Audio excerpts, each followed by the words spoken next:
வணக்கம் நண்பர்களே, மௌலு entertainment channel உங்களை அன்புடன் வரவேற்பதில் மிக்க மகிழ்ச்சி அடைகிறது.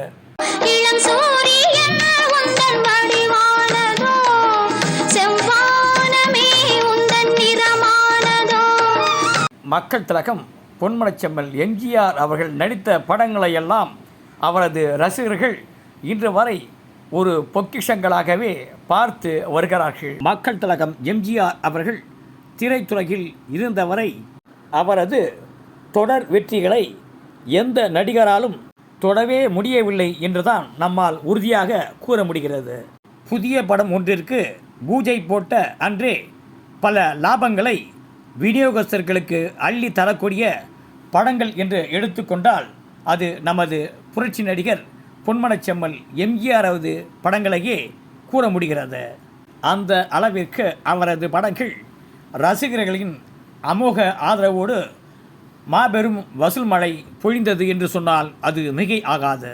வேறு நடிகரை வைத்து படங்களை தயாரித்து பல லட்சங்களை இழந்து வறுமையில் வாடுகின்ற தயாரிப்பாளர்களுக்கு கூட எம்ஜிஆரது படங்கள் அதிக லாபங்களை சம்பாதித்து கொடுத்ததோடு அந்த தயாரிப்பாளர்களுக்கு புது வாழ்வே கிடைத்தது என்று கூட நாம் கூறலாம். அந்த அளவிற்கு மக்கள் திலகம் எம்ஜிஆரது படங்களுக்கு ஆண் பெண் என்று வித்தியாசம் பாராமல் அனைத்து ரசிகர்களும் நல்ல வரவேற்பு அளித்தார்கள்.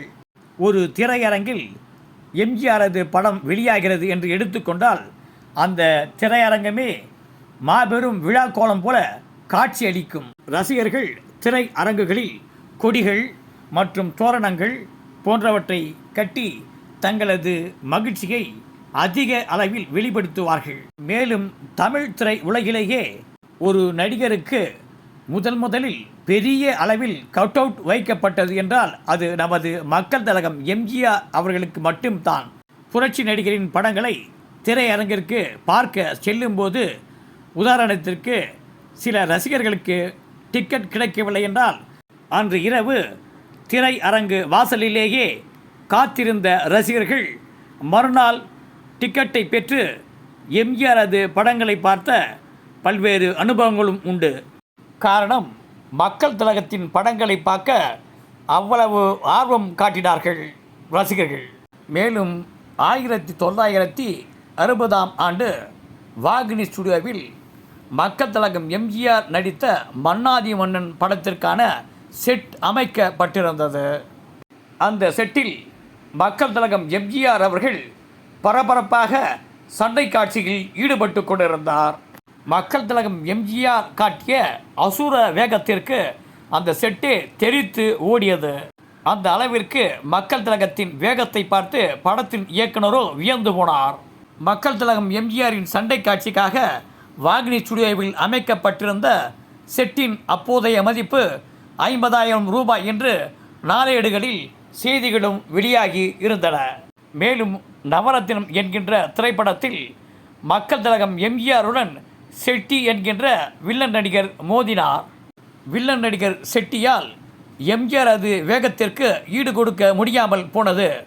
ஒரு கட்டத்தில் டைமிங் மிஸ் ஆக அந்த நடிகரின் விழா எலும்பு முறியும் அளவிற்கு கூட சென்று விட்டது. பின்னர் வில்லன் நடிகர் செட்டி மருத்துவமனையில் தங்கி சிகிச்சை பெற்று வீடு திரும்பினார்.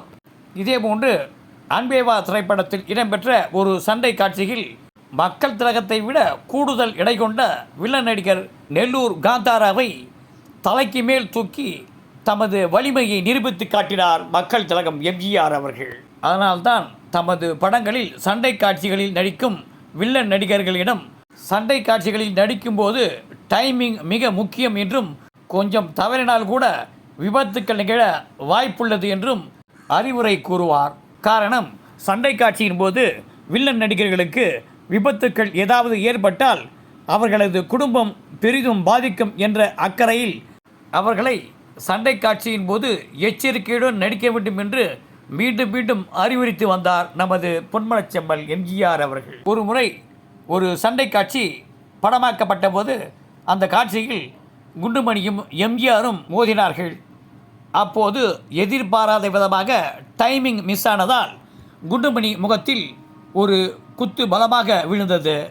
பின்னர் தமது காரிலேயே குண்டுமணியை மருத்துவமனைக்கு அழைத்து சென்று சிகிச்சைக்கு ஏற்பாடு செய்தார் நமது எம்ஜிஆர் அவர்கள். குண்டுமணிக்கு காயம் ஏற்பட்டதை சொல்லி பல முறை வருத்தப்பட்டிருக்கிறார் நமது புரட்சி நடிகர் பொன்மனச்செம்மல் எம்ஜிஆர் அவர்கள்.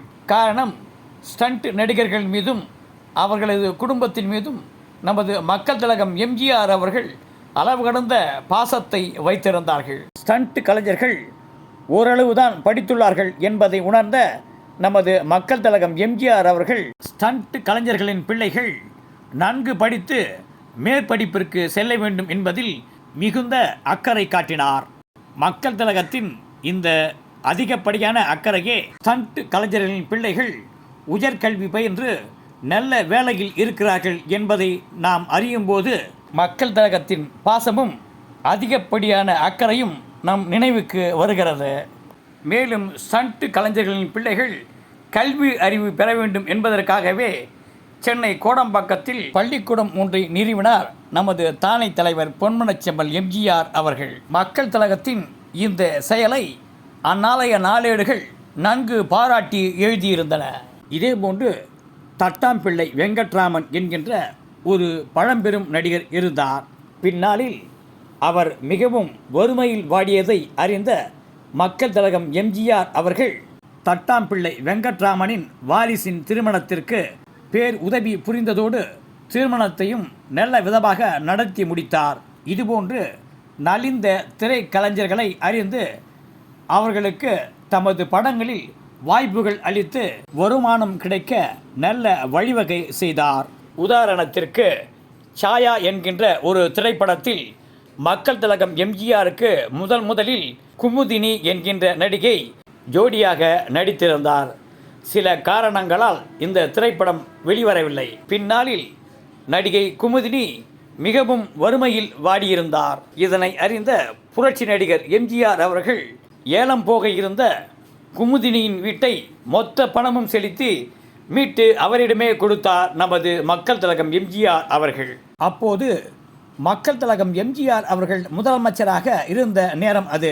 நகைச்சுவை நடிகர் தேங்காய் சீனிவாசன் சிவாஜி கணேசனை வைத்து கிருஷ்ணன் வந்தான் என்கின்ற படத்தை தயாரித்து கொண்டிருந்தார்.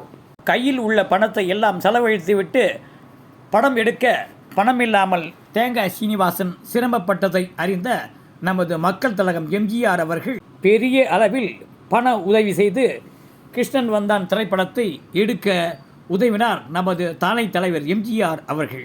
மக்கள் திலகம் பொன்மனச்செம்மல் எம்ஜிஆர் அவர்களின் இதுபோன்ற தாயுள்ளத்தை நாம் எத்தனை முறை வேண்டுமானாலும் சொல்லிக்கொண்டே போகலாம். அதற்கு முடிவே இருக்காது. நன்றி, வணக்கம். லைக் பண்ணுங்கள், சப்ஸ்கிரைப் பண்ணுங்கள், கமெண்ட்ஸ் பண்ணுங்கள், ஷேர் பண்ணுங்கள், பெல் பட்டன் அழுத்துங்க.